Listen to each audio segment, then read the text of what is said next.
Hi, welcome to Mission 919, my channel devoted to stories and information and narratives of African achievement, well-being, and prosperity. And today we're going to talk about the Battle of Adwa. Basically this week is the 124th anniversary of the Battle of Adwa, which took place in northern Ethiopia, a province called Tigray, and was fought between Ethiopia and Italy. On February 29th, Leap Day, 1896, the Italians and the Ethiopians began their fight in the hills of Tigray near Adwa, and by March 2nd the battle was over and the Italians had been soundly defeated, sending shockwaves around the world. Basically, the Italians had been encroaching on Ethiopia. They had control of the coastal area now known as the country of Eritrea. They signed a treaty in 1889, the Treaty of Wuchale, which attempted to render Ethiopia a protectorate by saying that Ethiopia had to go through Italy in all of its relations with other countries and other powers. This was the Italian version of the treaty. The Amharic version of the treaty basically made that an option that the Emperor of Ethiopia could choose to avail himself of or not. And so when that dispute came out into the open, essentially war was the most likely outcome. There had been fighting in the latter part of 1895, which the Ethiopians had mostly won the upper hand, I believe. And the pressures in Italy were growing for some kind of positive result. Also, their army lacked food, that they didn't have adequate supplies. The Ethiopians sort of faced similar problems, but the Italians were the ones to force the action, and so they proceeded to essentially attack or get into position to attack the Ethiopian army. Now, the Italians had about 18,000 people in their army. I think 3/4 were Italian, maybe a quarter were various mercenaries. Some were Eritreans from other parts, Somalis, Sudanese, etc., etc. Some of the Africans defected to the Ethiopians at the beginning of the battle. Others did not. The Ethiopians had an army of over 100,000. Emperor Menelik, who had come to power after the death of the previous emperor, Emperor Johannes, had successfully managed to forge a unified position against Italian encroachment, with no little help from his Empress Taitu, who was an ardent nationalist and was at the battle and commanded at least 5,000 troops, and was actually very important in holding the line at a certain point in the battle when the Ethiopians were retreating and maybe even being routed. She convinced the troops to return to the battle. So she was quite an important figure politically and militarily, even on the day of the battle itself. So Emperor Menelik's forces, the Ethiopians were victorious. I think about 6,000 of the Italians were killed. 3,000 were captured.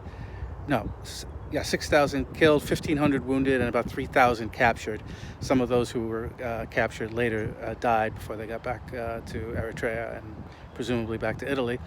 Also, the Askari, the mercenaries, the ones who did not defect in time, met a harsh fate. Many of them had one of their hands and one of their feet amputated as punishment for what the Ethiopians viewed as treason. So anyway, in the aftermath of the battle, the Italians sued for peace, basically. They managed to keep most of Eritrea, but they renounced their claims on Ethiopian sovereignty. They recognized Ethiopia as a sovereign country, and they signed a peace treaty in the fall, I believe, of 1896, called the Treaty of Addis Ababa. So now the outcome or the aftermath of the battle, the results of the battle, the consequences, were far-reaching. The Italian government fell. There were riots, protests, shock that an African army could do this to, a European army. All around the world, there were. It was. Considered to be sort of against the laws of nature, you could say, for an African army to so decisively and soundly defeat a European army. Now, for Africans, it was very important because I believe it was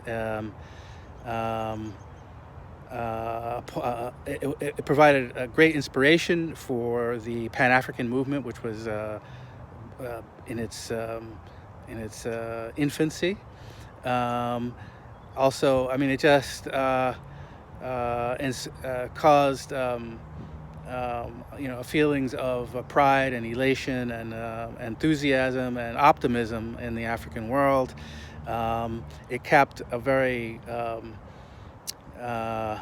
tumultuous 19th century. We had the independence of Haiti, the triumph of the Haitian Revolution in 1804, the end of the slave trade, at least technically, officially in 1808, 1807, 1808, abolition of slavery in the British colonies, 1834, in the French colonies, 1848, then the triumph of the Civil War in the United States, 1863, emancipation, 1865, the conquest of the Confederacy. So, you have the basically independence of Haiti, end of the slave trade, end of slavery, and then this victory in 1896. So even though, the Europeans were beginning to actually colonize Africa in the latter 2 decades of the 19th century, still the victory of Adwa was part of a narrative of progress, of victory, of improvement in not only in Africa but in the African world more broadly in the 19th century. And so I believe the victory in Adwa presaged. Not only did it inspire Africans, but it also presaged wider anti-colonial revolt that would happen in Ireland in 1916, a Bolshevik Revolution in 1917. The aftermath of World War I, where countries in Eastern Europe got their independence, such as Serbia, Czechoslovakia, Poland, etc., and then onto the rest of the world in Asia and Africa after the Second World War.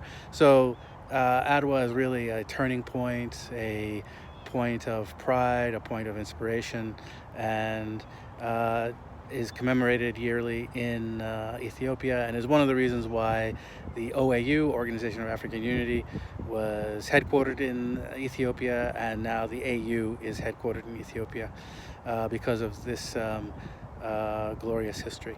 So in the name of the ancestors, in the name of the unborn, who are the same, Ashe, Ashe, Ashe, and we will see you soon.